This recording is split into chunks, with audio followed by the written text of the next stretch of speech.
সুপ্রিয় শিক্ষার্থী, আসসালামু আলাইকুম ওয়া রাহমাতুল্লাহ। আশা করছি তোমরা ভালো আছো, নিরাপদে আছো, বাড়িতে আছো।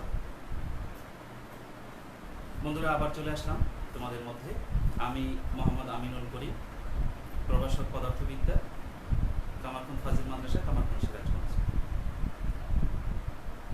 বন্ধুরা, আমাকে দেখা যাচ্ছে কিনা একটু কমেন্টস করলে হয়তো আমার শুরু করতে সুবিধা হবে। তোমরা আমার সাউন্ড, ক্যামেরা সব ঠিক আছে কিনা একটু কমেন্টস করো, আমি শুরু করব।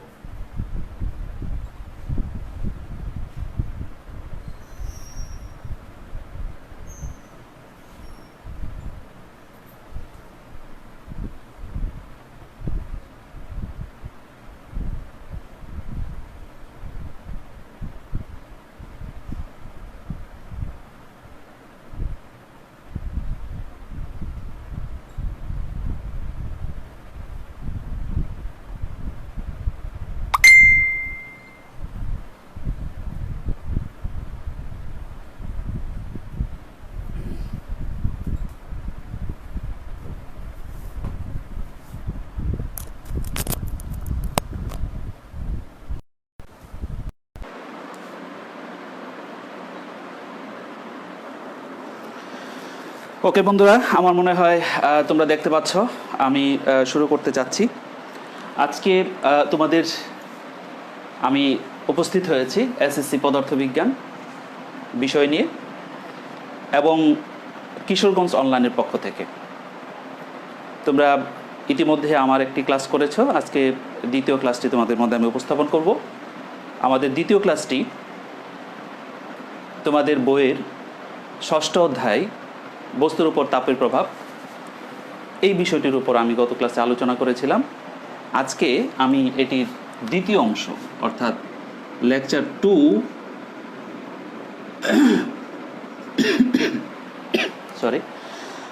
2 এই অংশটি আমরা তোমাদের মধ্যে আমি উপস্থাপন করার চেষ্টা করব।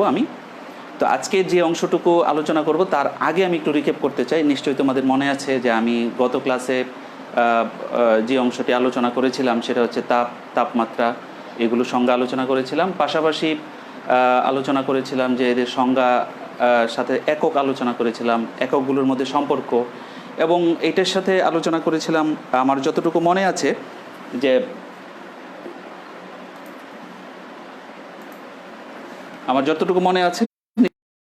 যে আলোচনা করেছিলাম যে আমাদের বিভিন্ন এককগুলোর যে সম্পর্ক ছিল, সম্পর্কগুলো দিয়ে কিভাবে ম্যাথসগুলোকে সলিউশন করা যায় সেটি নিয়ে আলোচনা করেছিলাম। এছাড়াও আলোচনার শেষ হয়নি আমি বলতে গেলে, সেটা আমি বলবো। কারণ হচ্ছে আমি ওইখানে যে সূত্রগুলো নিয়ে এসেছিলাম তোমাদের মনে আছে নিশ্চয়ই। আমি ডিগ্রি সেলসিয়াস, ফারেনহাইট এবং কেলভিনের মধ্যে যে সম্পর্ক এনেছিলাম সেটি নিয়ে আমি আরও বিস্তারিত আরেকটি ক্লাস নিব। আজকে যে অংশটুকু আমরা আলোচনা করব তার শেষের দিকে কিছু আমরা সূত্র পাবো, সেই সূত্রগুলো দিয়ে আমি চেষ্টা করব নেক্সট কোনো ক্লাসে আমরা কিছু প্রবলেম সলভ করার জন্য। বন্ধুরা, তো আজকে আমি শুরু করি। যে তোমাদের আজকের যে আলোচনা বিষয়টি সেটি হচ্ছে তাপ প্রয়োগে পদার্থের প্রসারণ। তাপ প্রয়োগের ফলে পদার্থের যে প্রসারণ হয় সেটি নিয়ে আলোচনা করব।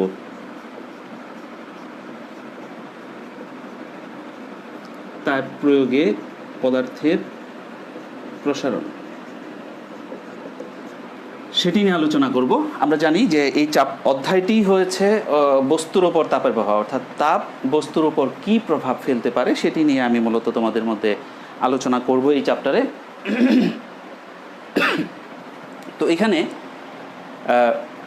যে অংশটি আজকে আমি তোমাদের বোর্ডে লিখেছি যে তাপ প্রয়োগে পদার্থের প্রসারণ মূলত হচ্ছে, আমি বলবো তাপ প্রয়োগের ফলে 3 ধরনের প্রসারণ হবে। অর্থাৎ কঠিন পদার্থের প্রসারণ হবে, আমরা জানি কঠিন পদার্থের প্রসারণ তোমাদের বইয়ে 3টে অংশে ভাগ করা আছে। তরল পদার্থের প্রসারণ এবং আরেকটি রয়েছে গ্যাসীয় পদার্থের প্রসারণ। আমি আজকে তোমাদের মধ্যে এই কঠিন পদার্থের প্রসারণ নিয়ে আলোচনা করার চেষ্টা করব। তোমরা নিশ্চয়ই খাতা কলম নিয়ে রেডি হয়েছ এবং আমার সাথে তোমরা একেবারে অ্যাট এ টাইম আমি যে অংশটুকু বোর্ডে লিখি তোমরা অবশ্যই খাতা লেখা নেওয়ার চেষ্টা করবে। কারণ আমি যখন থাকবো না ক্লাসে, তুমি যখন বই নিয়ে বসবে, খাতা নিয়ে বসবে, তখন এই বিষয়গুলো মনে পড়বে, তোমার পড়াটা অনেকটা সহজ হয়ে যাবে। সেই জন্য বন্ধুরা আমি চলো শুরু করি। কঠিন পদার্থের প্রসারণ। কঠিন পদার্থের প্রসারণটা আসলে কি? খুব সহজ, যে তাপ যদি প্রয়োগ করা হয় এবং সেই সাথে যদি একই সাথে যদি তাপ প্রয়োগের ফলে যদি কঠিন পদার্থের কি হয়, প্রসারণ ঘটে, তাহলে সেটাই হবে কঠিন পদার্থের প্রসারণ। তাহলে আমি সংজ্ঞাটা কীভাবে দিতে পারি? যে তাপ প্রয়োগের ফলে কোনো কঠিন বস্তুর যদি প্রসারণ ঘটে, তাহলে তাকে বলা হয় কি? কঠিন পদার্থের প্রসারণ। এই কঠিন পদার্থের প্রসারণকে আমরা দেখব কিভাবে? দেখব বন্ধুরা, আমি বুঝবো কিভাবে? আচ্ছা বন্ধুরা, তোমরা কি খেয়াল করেছো কখনো যে আমার মা বা তোমার আম্মু যখন, তোমার চাচি যখন রান্না করতে যায়, তখন কি খেয়াল করেছো যে রান্না করার সময় পাতিলটি বড় হয়ে যায়? এরকম কি দেখেছো কখনো? নিশ্চয়ই তোমরা বলবে যে না, এরকম তো হয় না। কারণ কি? আর আমি বলছি তাপ প্রয়োগের ফলে কঠিন পদার্থের প্রসারণ হয়। তাহলে কঠিন পদার্থের প্রসারণ যদি নাই হবে, তাহলে আমি সিলভার, কপার, বিভিন্ন ধরনের অ্যালুমিনিয়াম, এই ধরনের পাত্রের মধ্যে কিন্তু রান্না হচ্ছে, তো ওইগুলো হচ্ছে কঠিন পদার্থ। তাহলে সেগুলো না বড় হওয়ার তো কোনো কারণ দেখছি না। আজকে আমাদের বিষয়বস্তুর প্রেক্ষিতে সেগুলো তো না বড় হওয়ার কোনো কারণ দেখছি না।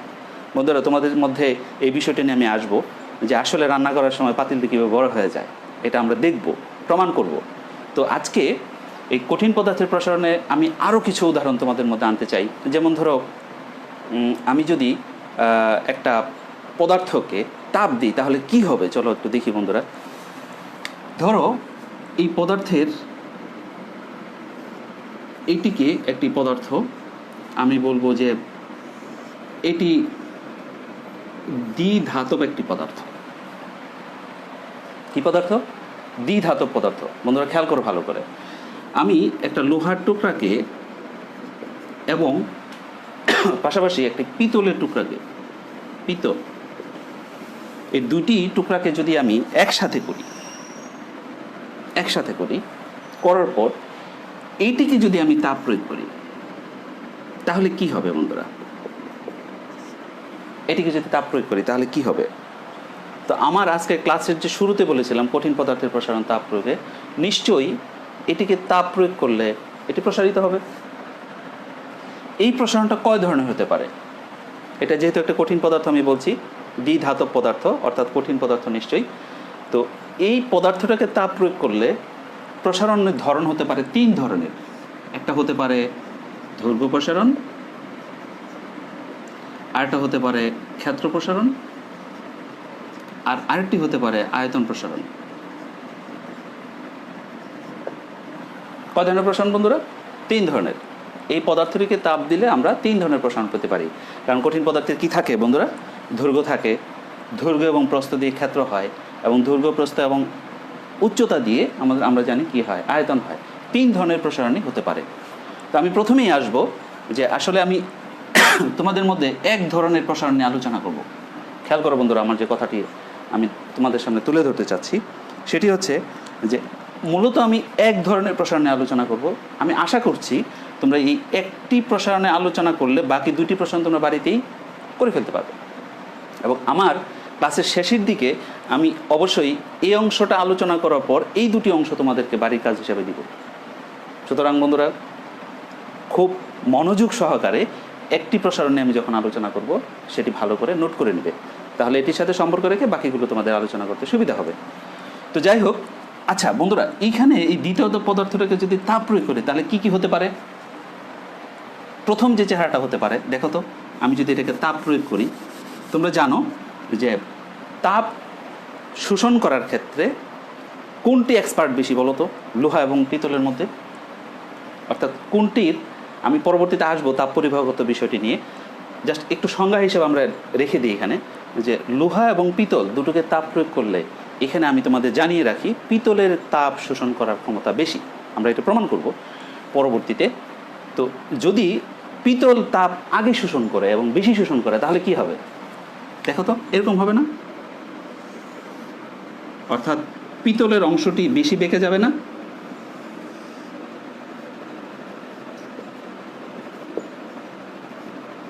এ দ্বারা কি বোঝালো? যে দেখো, এই অংশটা বেশি বেঁকে গেছে আর এই অংশটার বাঁকছে কম। এর অর্থ কি? পিতলের প্রসারণ হয়েছে বেশি লোহার প্রসারণ হচ্ছে কম। পিতল তাপ বেশি শোষণ করেছে, লোহা তাপ কম শোষণ করেছে। তাহলে যেহেতু দুটা ঝালাই দিয়ে বা ব্লক করা আছে, সেই জন্য কিন্তু এর মধ্যবর্তী যে ঝালাইটা সেটা কিন্তু ছুটে নাই।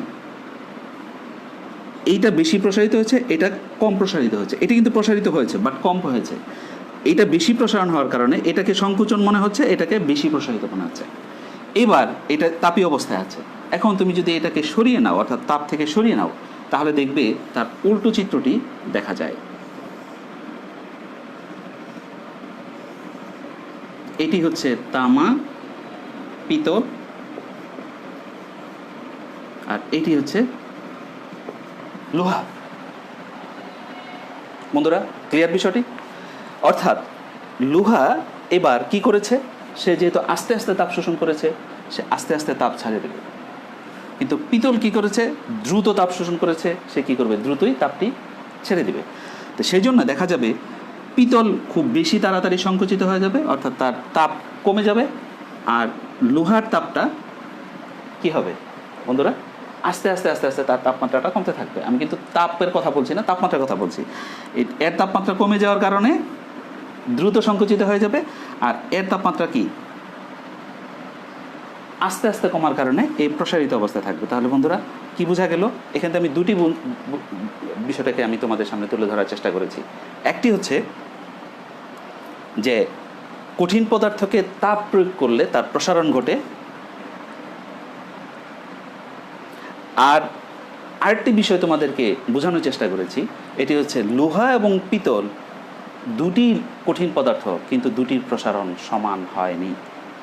এর অর্থ কি, কঠিন পদার্থকে তাপ প্রয়োগ করলে সকল কঠিন পদার্থর প্রসারণ একরকম হয় না। এটি একটি বিষয়, তোমাদের অনুধাবনমূলক প্রশ্নে এটি থাকে যে তাপ প্রয়োগের ফলে, একই তাপ প্রয়োগের ফলে সকল কঠিন পদার্থের প্রসারণ এক হয় না কেন? তাহলে এখানে উত্তরটা আসবে যে পিতলের তাপ শোষণ করার ক্ষমতা বেশি, তো সে কী করবে, দ্রুত তাপ শোষণ করে এটা প্রসারিত হয়ে যাবে। আর লোহা যেহেতু আস্তে আস্তে তাপ শোষণ করেছে, সেজন্য সে আস্তে আস্তে কী করবে, তাপটা ছেড়ে দিবে। তো এই হচ্ছে মোটামুটি দুটি বিষয় একই সাথে তোমাদের দেখানোর চেষ্টা করলাম। বন্ধুরা খেয়াল করবে, আমি একটু ছোট্ট উদাহরণ দিই যে এগুলোর আসলে প্রয়োজনটা কী, ব্যবহারটা কোথায়। আমি যদি বলি, তোমরা খেয়াল করে থাকবে যে আমাদের বাড়িতে সবারই কী রয়েছে, রেফ্রিজারেটর রয়েছে, অনেকের বাড়িতে ওভেন রয়েছে, ইস্ত্রি রয়েছে। সেই সকল জায়গায় কি হয় খেয়াল করো। আমি যেটি বলতে চাচ্ছি, খেয়াল করে থাকবে যে এইরকম একটি বিষয় থাকে, ইস্ত্রি, ওভেন, এয়ার কন্ডিশনার, এই সকল জায়গায় এমন একটি বিষয় থাকে। এটি একটি সুন্দর একটা প্রয়োগ এখানে আমি দেখাবো তোমাদের, যে এখানে কি হয়। এখানে আমরা যদি এখানে কানেকশন দিয়ে দিই, এটা যদি একটা প্রভাব হয়, আবার এখান থেকে যদি তুমি এইভাবে দেখাই, খেয়াল করো বন্ধুরা, একটু আগে তোমাদের বিষয়টি আমি দেখিয়েছি।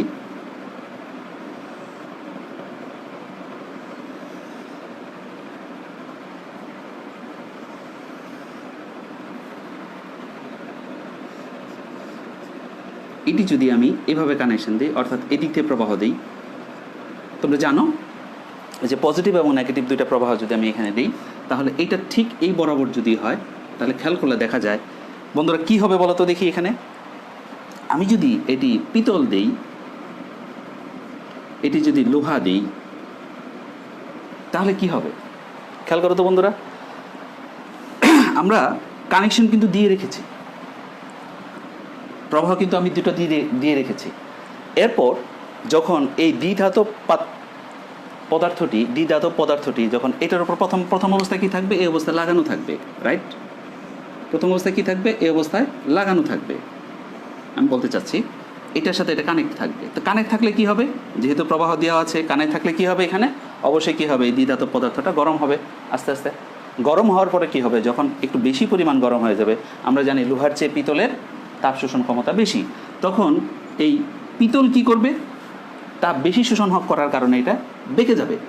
অর্থাৎ আমি কিন্তু ইস্ত্রি করছি, কাপড় ইস্ত্রি করছি, অথবা ওভেন আমি দিয়ে রেখেছি, অথবা আমি এসি দিয়ে রেখেছি, অথবা রেফ্রিজারেটর দিয়ে রেখেছি। রেফ্রিজারেটর যখন তার পরিমাণ মতো বিদ্যুৎ শোষণ করে ফেলবে, তখন সে কী করবে, অটোমেটিক এটা ডিসকানেক্ট হয়ে যাবে। তোমরা নিশ্চয়ই এটি লক্ষ্য করেছ। এই যন্ত্রটির নাম হয়েছে থার্মোস্ট্যাট। নাম কি বন্ধুরা? থার্মোস্টেট। তাহলে থার্মোস্টেট কিন্তু সিম্পল একটা বিষয় নিয়ে দিয়ে গঠিত, অথচ দেখো এর কাজ কত বেশি। যে আমরা এসি চালাচ্ছি, অটোমেটিক এসি কী হয়ে যাচ্ছে, আমি টেম্পারেচার দিয়ে রাখলাম যে 22 ডিগ্রি সেলসিয়াস দিয়ে রাখলাম বা 27 ডিগ্রি সেলসিয়াস দিয়ে রাখলাম, দেখা গেলো কি সে 27 ডিগ্রি সেলসিয়াস যখন দিয়ে রাখলাম তাপমাত্রাটা, তখন সে কী করবে, এই তাপমাত্রা যাওয়ার পরে কী হবে, অটোমেটিক ডিসকানেক্ট হয়ে যাবে। আমি কাপড় ইস্ত্রি করছি, করতে করতে করতে কাপড় আমার কী হতে পারে, ইস্ত্রিটা হিট বেশি হয়ে যেতে পারে, তখন দেখবে যে অটোমেটিক ইলেকট্রিক ইস্ত্রিগুলো কী হয়ে যাচ্ছে, ডিসকানেক্ট হয়ে যাচ্ছে। কীভাবে হচ্ছে বন্ধুরা? এভাবে। আবার যখন তার কী হয়ে যাবে, তাপটা কমে যাবে, তাপমাত্রাটা কমে যাবে, তখন কী হবে, অটোমেটিক সে আবার নিচের দিকে, আমি নিশ্চয়ই আগে দেখিয়েছি তোমাদেরকে, এটা নিচের দিকে চলে আসবে, আবার কানেক্ট হবে, আবার কী হবে, গরম হতে থাকবে, অর্থাৎ প্রয়োজনীয় বিদ্যুৎ সে শোষণ করতে থাকবে। এইভাবেই থার্মোস্টেট কাজ করে থাকে। তো কঠিন পদার্থের প্রসারণ হয় বিধায়ী কিন্তু এই ধরনের যন্ত্রগুলো আমরা আবিষ্কার করে ইলেকট্রিক ডিভাইস হিসেবে ব্যবহার করছি। বন্ধুরা, আমি তোমাদের মধ্যে বলছিলাম যে আজকে আমি আলোচনা করব কঠিন পদার্থের প্রসারণ। তার আমি একটু দেখাইলাম যে কঠিন পদার্থের প্রসারণগুলো আসলে কোথায় ব্যবহার করা হয় এবং এগুলো সত্যিকার অর্থেই প্রসারিত হয় কিনা সেটা আমি একটু দেখানোর চেষ্টা করলাম। প্রথমেই আমি এই কঠিন পদার্থের প্রসারণের দৈর্ঘ্য প্রসারণ যেটি রয়েছে সেটির আমি সংজ্ঞাতে যাব। চলো আমি দৈর্ঘ্য প্রসারণের সংজ্ঞাতে চলে যাই। দৈর্ঘ্য প্রসারণ,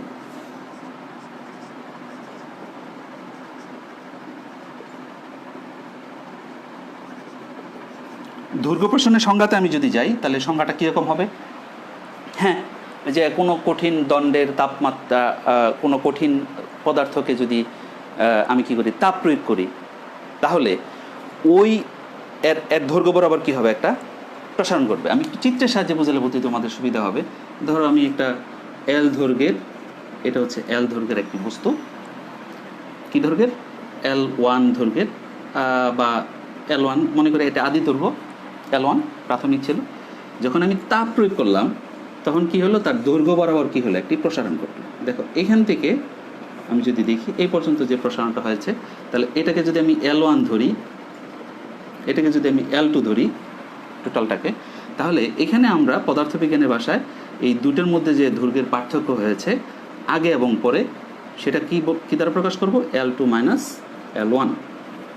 অর্থাৎ এইটার যদি তাপমাত্রা T1 হয়ে থাকে প্রাথমিক পর্যায়ে, এটাকে যদি তাপ প্রয়োগ করে এর তাপমাত্রা যদি T2 হয়ে থাকে, তাহলে এটার তাপমাত্রার পার্থক্য কি হবে, del T equal T2 minus T1, T2 minus T1। অর্থাৎ এখানে দেখো তাপ প্রয়োগের ফলে L1 দৈর্ঘ্যের বস্তুটি কি হয়েছে, L2 দৈর্ঘ্যে পরিণত হয়েছে। এই যে মাঝখানে যে তাপের আমার দৈর্ঘ্যের পরিবর্তনটা, সেটাকে বলছি আমি ডেল এল। অর্থাৎ তাহলে কি দাঁড়ালো, কোনো কঠিন পদার্থকে তাপ প্রয়োগ করলে, আমি একটু লিখি বন্ধুরা তাহলে তোমাদের জন্য সুবিধা হবে, কোনো কঠিন পদার্থকে তাপ প্রয়োগ করলে, বন্ধুরা তোমরা নিশ্চয়ই লিখছো, আমার সাথে সাথে একটু লিখো, ওই তাপ প্রয়োগ করলে এর পর দৈর্ঘ্য বরাবর কি হয়েছে বন্ধুরা, দৈর্ঘ্য বরাবর কি হয়েছে, প্রসারণ হয়েছে। যে প্রসারণ হয় তাকে কি বলবো আমরা, দৈর্ঘ্য প্রসারণ বলে। আমি এক লাইনে লেখার চেষ্টা করেছি, এটা একটি উদ্দেশ্য রয়েছে বন্ধুরা। তো তোমরা যদি সম্ভব হয় তাহলে এক লাইনে লেখার চেষ্টা করো। তাহলে কোনো কঠিন পদার্থকে তাপ প্রয়োগ করলে দৈর্ঘ্য বরাবর যে প্রসারণ ঘটে তাকে কি বলবো আমরা, দৈর্ঘ্য প্রসারণ বলবো। তাহলে আমি আগে বলেছিলাম যে একটি সংজ্ঞা দিয়ে আমি 3টি সংজ্ঞায় করার চেষ্টা করব। একটু খেয়াল করো বন্ধুরা, আমি যদি এইখানে দেখো দৈর্ঘ্য কথাটা আছে, আর এইখানে দেখো দৈর্ঘ্য কথাটা আছে,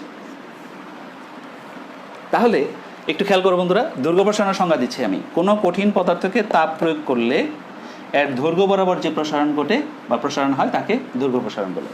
আমি যদি বলি ক্ষেত্র প্রসারণ কাকে বলে, তাহলে তুমি বলবে এখান থেকে যে কোনো কঠিন পদার্থকে তাপ প্রয়োগ করলে এর দৈর্ঘ্য প্রস্থ বরাবর, অথবা তুমি একসাথে লিখতে পারো ক্ষেত্র বরাবর যে প্রসারণ ঘটে তাকে ক্ষেত্র প্রসারণ বলে। অনুরূপভাবে আয়তন প্রসারণ কাকে বলবা, কোনো কঠিন পদার্থকে তাপ প্রয়োগ করলে এর আয়তন বরাবর যে প্রসারণ ঘটে তাকে আয়তন প্রসারণ বলে। খুব সিম্পল। তাহলে সেই ক্ষেত্রে আমি এখানে লিখেছি কি ডেল এল সমান L2 মাইনাস। তাহলে আমি যদি কিসের বেলায় বলি, ক্ষেত্র প্রসারণের বেলায় বলি, তাহলে কি দাঁড়াবে বন্ধুরা? ক্ষেত্র প্রসারণে কি দাঁড়াবে?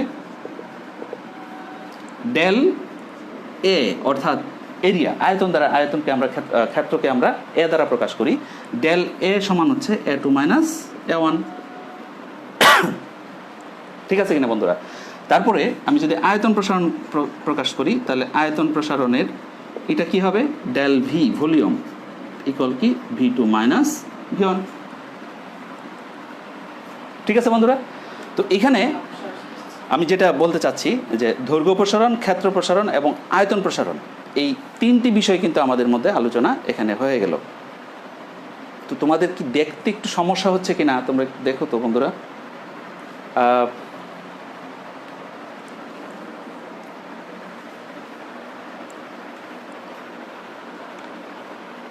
লেখাটা একটু ঝাপসা মনে হচ্ছে।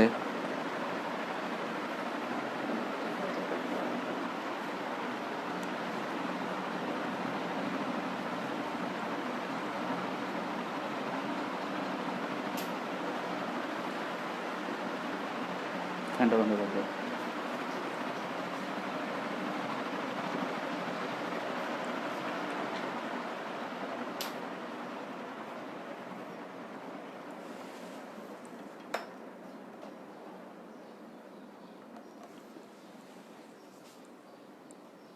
ওকে, মনে হয় কিছুটা ঠিক হয়েছে। বন্ধুরা তোমরা বুঝে নাও, আমি বলছি, খেয়াল করো তোমরা। দৈর্ঘ্য বরাবর যে প্রসারণ ঘটে তাকে দৈর্ঘ্য প্রসারণ ঘটে। মনে হচ্ছে একটু জটিলতা হচ্ছে, তো আমি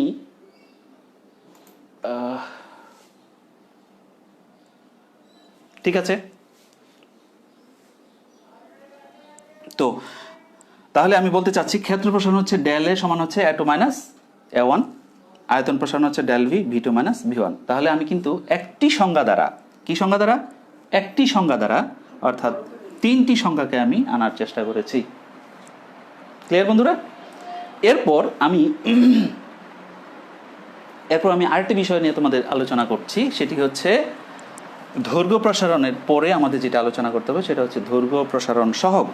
চলো বন্ধুরা দেখি।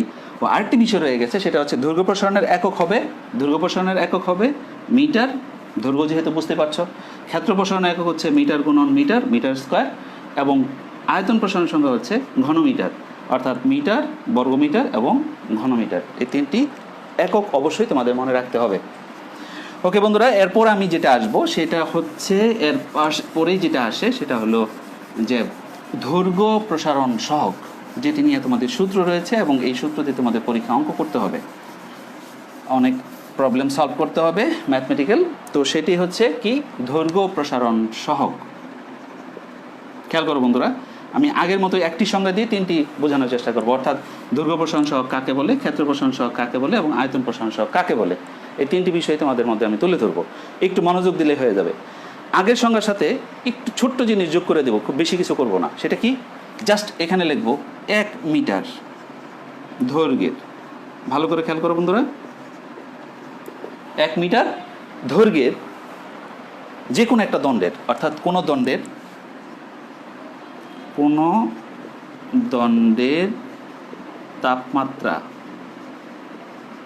1 কেলভিন বৃদ্ধি করলে, তোমরা জানো তাপের একক হচ্ছে, তাপমাত্রার একক হচ্ছে কেলভিন। তাহলে 1 মিটার দৈর্ঘ্যের দণ্ডটার দৈর্ঘ্য কতটুকু? 1 মিটার। এবং যে দণ্ডটা আমি নিয়েছিলাম এই দণ্ডটার দৈর্ঘ্য তাহলে কতটুকু হবে? অবশ্যই এটাকে ফিক্সড করে ফেললাম, সেটা কত? 1 মিটার।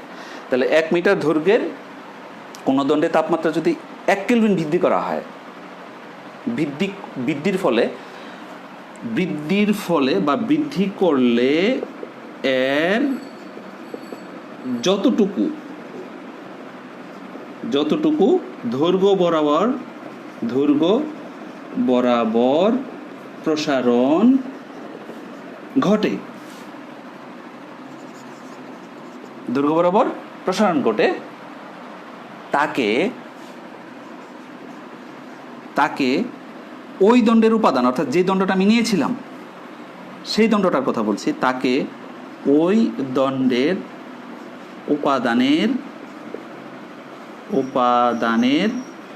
দৈর্ঘ্য প্রসারণ সহগ বলে। খেয়াল করো বন্ধুরা। আচ্ছা, এই কথাটা কেন আসলো? তোমরা দণ্ডের উপাদান কথাটা কেন আসলো বলতে পারো বন্ধুরা? খেয়াল করে দেখো, একটু আগে আমি পিতল এবং লোহা দেখিয়েছিলাম, দুটোর উপাদান কি এক ছিল না। এই জন্যেই এই দণ্ডের উপাদানের উপরই কিন্তু আমার দৈর্ঘ্যটা কতটুকু প্রসারণ ঘটবে সেটা কিন্তু হবে, কারণ সকল উপাদান একরকম তাপ শোষণ করতে পারে না, বিধায় সকল দণ্ডের দৈর্ঘ্য একরকম বৃদ্ধি পাবে না। এই জন্যেই এই কথাটা এসেছে। তো যাক বন্ধুরা, বলছিলাম যে 1 মিটার দৈর্ঘ্যের এই দণ্ডের দৈর্ঘ্যটা যদি 1 মিটার হয় এবং এটার তাপমাত্রা যদি কি করা হয় 1 কেলভিন বৃদ্ধি করা হয়, অর্থাৎ যা ছিল সে 20 কেলভিন ছিল, তুমি যদি 21 কেলভিন করো, অথবা 80 কেলভিন ছিল, তুমি যদি 81 কেলভিন করো, তাহলে কি করলো? 1 কেলভিন তাপমাত্রা বৃদ্ধি হলো। সেক্ষেত্রে আমি কিন্তু বলেছিলাম ডেল, কি বলেছিলাম? টি ইকুয়াল T2 মাইনাস T1। তাহলে এটা কি হবে?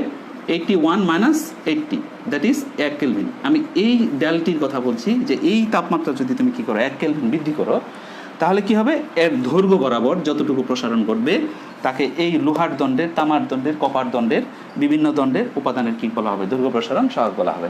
বন্ধুরা, আমি আগে বলেছিলাম যে একটি সংজ্ঞা দিয়ে আমি 3টি সংজ্ঞা তোমাদের দেখানোর চেষ্টা করব। দেখো একটু, এখন ক্ষেত্র প্রসারণ সহগের সংজ্ঞাটা কি হবে তাহলে বন্ধুরা? জাস্ট এই জায়গাটা চেঞ্জ হবে, তাহলে এই জায়গাটা চেঞ্জ হবে, তাহলে আর কি হবে বন্ধুরা? এই জায়গাটা চেঞ্জ হবে, ঠিক কি না?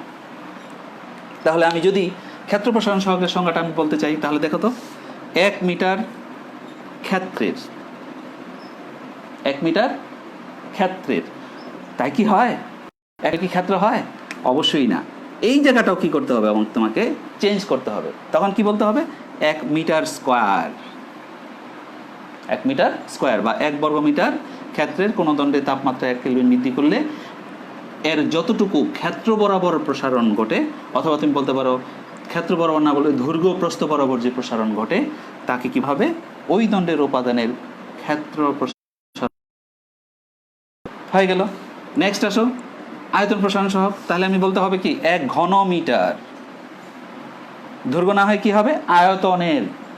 1 ঘন মিটার, যখন আমি মিটার স্কোয়ার বলছি তখন কি বলেছিলাম বন্ধুরা? ক্ষেত্রের। আর যখন মিটার কিউব বা ঘনমিটার বলছি তখন বলবো আমি কি? আয়তনের। আয়তনের কোনো দণ্ডের তাপমাত্রা 1 কেলভিন বৃদ্ধি করলে এর আয়তন বরাবর, অর্থাৎ দৈর্ঘ্য, প্রস্থ এবং উচ্চতা বরাবর যে প্রসারণ ঘটে তাকে ওই দণ্ডের উপাদানের কি বলা হবে? আয়তন প্রসারণ সহগ বলা। তাহলে আমাদের একটি সংজ্ঞা দিয়ে কিন্তু আমরা 3টি সংজ্ঞা পেলাম। তাহলে এইভাবে তোমাকে মুখস্থ তো আমাদের করতেই হবে, কারণ পরীক্ষা হলে আমাকে মুখস্থ অনেক কিছু লিখতে হবে, সেক্ষেত্রে মুখস্থ করতে হবে সংজ্ঞাগুলো, উপায় নাই। কিন্তু যদি বুঝে মুখস্থ করতে পারো তাহলে তোমার ভিতরে অনেক দিন থাকবে এবং তোমার ভুল হওয়ার কোনো সম্ভাবনা থাকবে না। এবং বারবার এগুলো কি করতে হয়? লিখতে হয়। তুলনা করে বারবার লিখলে পরে তোমার এটা ভালো মনে থাকবে। এবার বন্ধুরা, আমি দৈর্ঘ্য প্রসারণের একক নিয়ে কথা বলেছিলাম। এবার ক্ষেত্র প্রসারণ সহগ, দৈর্ঘ্য প্রসারণ সহগ এবং আয়তন প্রসারণ সহগ, 3টির এককের কোনো পার্থক্য হবে না। সেটা কই? Kelvin inverse 1। অর্থাৎ তুমি যেখানেই সহগ দেখবে, দৈর্ঘ্য প্রসারণ সহগ, ক্ষেত্র প্রসারণ সহগ, আয়তন প্রসারণ সহগ, সেখানে তুমি অবশ্যই কি করবে? কেলভিন ইনভার্স 1 এককটি বসিয়ে দেবে। এবার আমি এই দৈর্ঘ্য প্রসারণ সহগের একটি সূত্র লেখার চেষ্টা করব। সূত্রটি সমন্বয় হয়েছে এভাবে: দৈর্ঘ্য প্রসারণ সহগকে প্রকাশ করা হয় আলফা দ্বারা। কি দ্বারা বন্ধুরা? আলফা দ্বারা। আমি একটু এটা দিয়ে লিখি, তাহলে বুঝতে তোমাদের সুবিধা হবে। আমি উপরে যাই, দৈর্ঘ্য প্রসারণ সহগের কে আমি প্রকাশ করব কি দ্বারা? আলফা দ্বারা। তাহলে করব আমি আলফা ইকুয়াল, আগে তার দৈর্ঘ্য কত ছিল? L1, তাহলে পার্থক্যটা কি? L2 minus L1 divided by car? L1 এর তাপমাত্রা বৃদ্ধি করছে, অর্থাৎ T2 মাইনাস T1। অর্থাৎ আমি বলতে চাচ্ছি যে alpha equal T2 minus T1, T2 minus T1, অর্থাৎ তাপমাত্রার যে পরিবর্তন হয়েছে সেটি। তাহলে এটি যদি আলফা হয়, আমি একটা জিনিস তোমাদের বন্ধুরা বোঝানোর চেষ্টা করছি। দেখো তো, এখানে যে কেলভিন ইনভার্স 1 এককটা লিখেছিলাম, এটা কি আসলে ঠিক আছে?